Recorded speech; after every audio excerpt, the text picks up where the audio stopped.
அந்த சுசீந்திரத்தில் இருக்கிறது மகாகாளி கோயில். மகாகாளி பாரத மாதாக்கு ஜெயன்னாக்கா, பாரத மாதா ஒரு பெண் தானே, பாரத மாதா ஒரு பெண் தான்.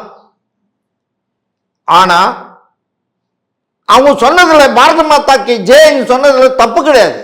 ஏன்னா சுசீந்திர கோயில் மகாகாளி கோயில், அது அங்க பாரத மாதாக்கு ஜெயன்னு சொன்னதுல தப்பே கிடையாது.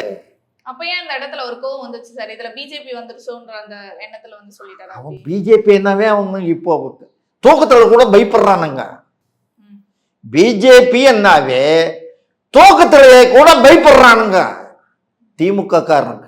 அதனாலதான் சாமி மந்திரம் கூட உங்களுக்கு பிஜேபி மாதிரி கேக்குதா? அதாவது அந்த அநாகரிகமாக அந்த வார்த்தை சொன்னார் பாத்தீங்களா, நீ மனுஷனாடா, நீ சோறு தொன்றியா பீ தொன்றியான்னு கேட்கிறான்.